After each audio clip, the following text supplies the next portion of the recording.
It's time now for us to join U2 at the Fleet Center in Boston, USA, to investigate the resurgence of rock's resident Irish superstars. The Elevation Tour has been elevating and touching hearts across North America all year. What, you don't believe me? Then take a look at the guys in action. Get ready to go backstage. You want to follow us onto the stage? Sure, if we can. Come on. And on tour with the best band from Ireland. Best band on the planet. Excuse me, best band on the planet. Revisit their glorious past. It was a fashion massacre. Travel by private jet. Let's put it this way, if this plane goes down, this is the last interview there will ever be with U2. And learn the true feelings of U2 fans. Cool boy band! You just guys get all popularity, but U2 is unbelievable. I mean, no other band can make me feel the way U2 does. And we've got it all covered. Find out for yourself with U2 on tour, leaving nothing behind.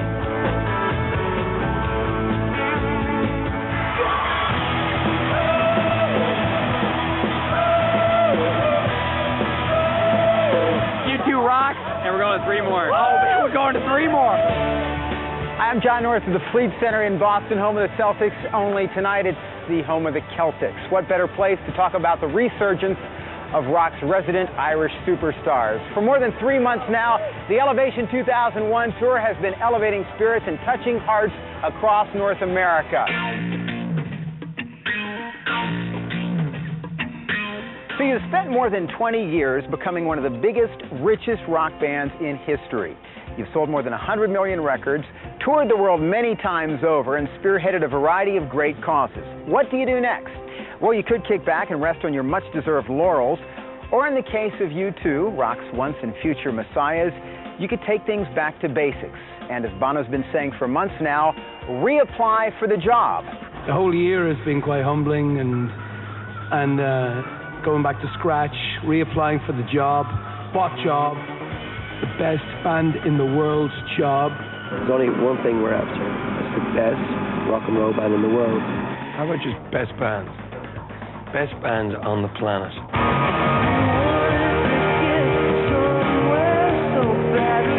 Of course, best band on the planet is not a job that's easily quantified.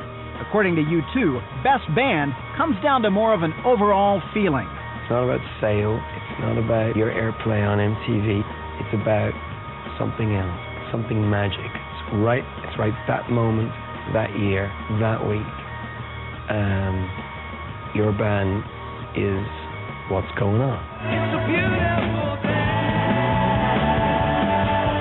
U2's quest for best band status began in October of 2000 with the release of All That You Can't Leave Behind, a back-to-basics record, and a definite shift for the band that spent their last 3 albums in a more experimental mode.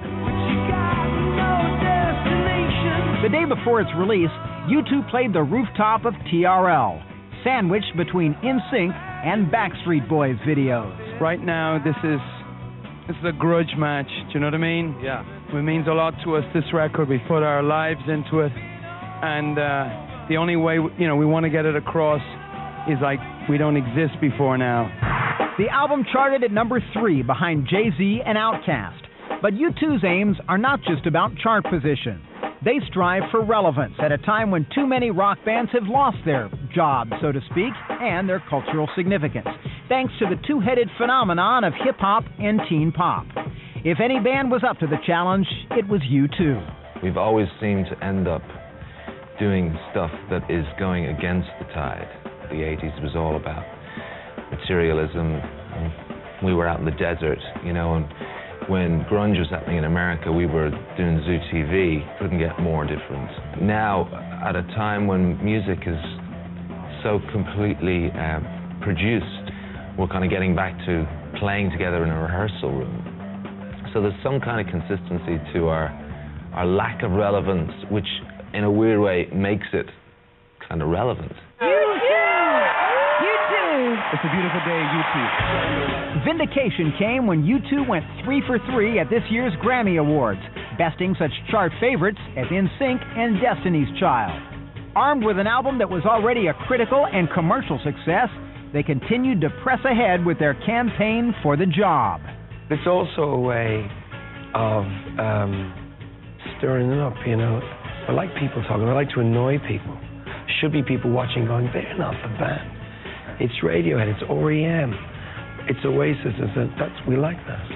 Stirring up debate, stirring up interest in rock music, and stirring up fans as U2's sold-out tour hit arenas in March.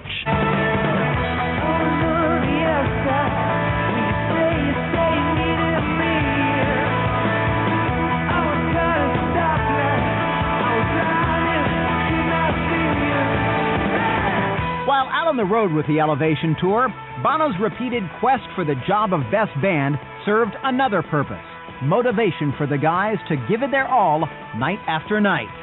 Every night for us has to be like, you know, last night on Earth. That's the way our band operates. We can't play the songs unless we are fully inside them. And as this more up-close and personal show gave the band a better look at their audience, they realized the more things change, the more they stay the same. To some extent, you know, the people that we played to 20 years ago have moved on and they have a different relationship with the music. But, you know, 20 years on, the audience still looks the same as they did 20 years ago, and that's got to be a good thing. With their career-spanning set list and all-out, truly inspired performances, U2 have reminded us all why someday this band will be mentioned alongside the Stones and the Beatles. But for now, they'll continue to challenge the Radioheads, REMs, and Chili Peppers to aim high. Best band on the planet? There are many who would not argue. U2's the most happening concert last week was at Dave Matthews. This blew it away. They blow everybody else out of the water live. I mean, we just saw Aerosmith the other day. They blow them out of the water. They have the true talent. They are a band that started in a garage, right? Larry Mullen began the band. Where did these NSYNC kids started, right? On the Mickey Mouse Club. On the Mickey Mouse Club, come on. When we return, a closer look at the Elevation 2001 tour and what makes this such a special show. Also, a look back at the touring history of this road-tested band. It was a fashion massacre, Edge. There was very little fashion involved is what I'm actually getting at.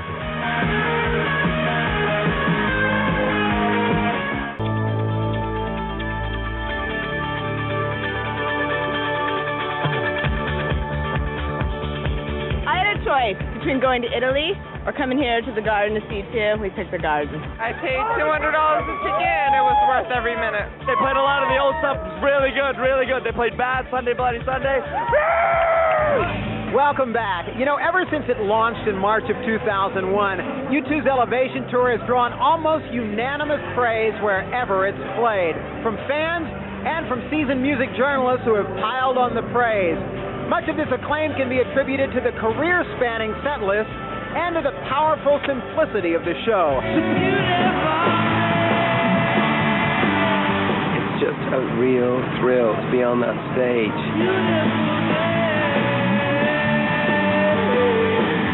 This is more like a club show. It's more intimate. You got to keep things fresh for yourself. The way you do that is by changing the scenario. And change the scenario they have. The band that by the end of the 90s was synonymous with gigantic over-the-top stage shows has done a 180 for a stripped-down performance that lets the music lead.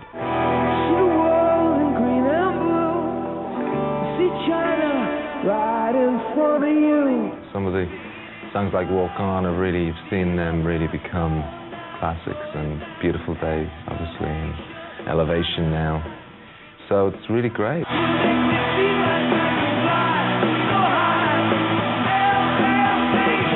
From set list to stage set, the Elevation show is simple and tasteful, with 4 video screens and a red heart-shaped ramp that juts out onto the arena floor, allowing rock's most charismatic frontman all-night access to his fans. Bono's got an amazing presence on stage. I couldn't believe the way Bono played to the crowd. Bono can make a personal connection with 15,000 people in one night. It's a pretty amazing thing. As passionate as ever about their music, U2 are staking their claim as rock's premier live.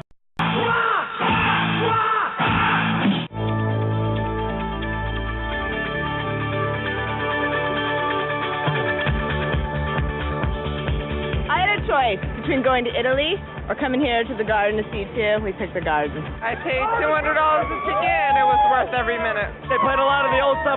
Really good, really good. They played Bad Sunday, Bloody Sunday.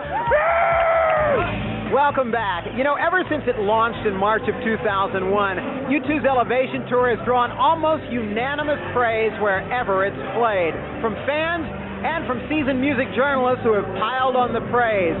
Much of this acclaim can be attributed to the career-spanning set list and to the powerful simplicity of the show. It's just a real thrill to be on that stage.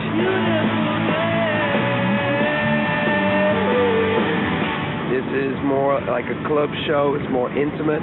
You got to keep things fresh for yourself. The way you do that is by changing the scenario. And change the scenario they have.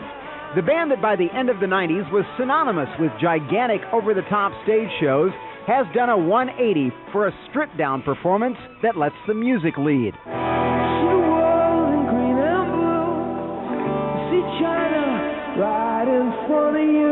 Some of the songs like Walk On have really, you've seen them really become classics, and Beautiful Days, obviously, and Elevation now.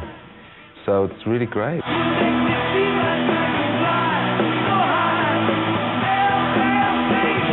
From set list to stage set, the Elevation show is simple and tasteful, with 4 video screens and a red heart-shaped ramp that juts out onto the arena floor, allowing rock's most charismatic frontman all-night access to his fans. Bono's got an amazing presence on stage. I couldn't believe the way Bono played to the crowd. Bono can make a personal connection with 15,000 people in one night. It's a pretty amazing thing. As passionate as ever about their music, U2 are staking their claim as rock's premier live band, with a show that makes all that time away from home almost worth it. It's hard to leave your friends, your family. You want to have some really great reasons. We've got this record, and we're going to take this record all the way.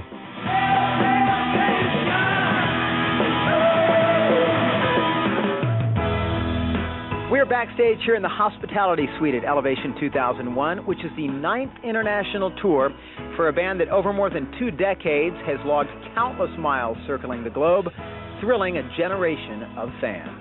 I've never been to a U2 show, and I hear they're very good.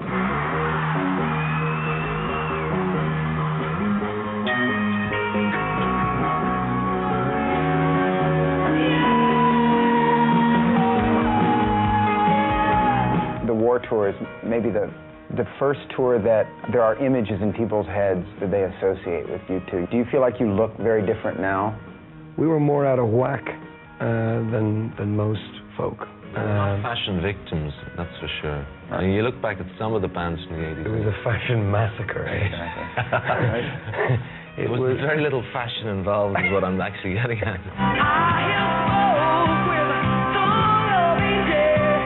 The band was definitely in fashion by the time the Joshua Tree Tour rolled around. The album tour and big screen movie launched U2 into unqualified superstardom, a point where many careers have no place to go but downhill.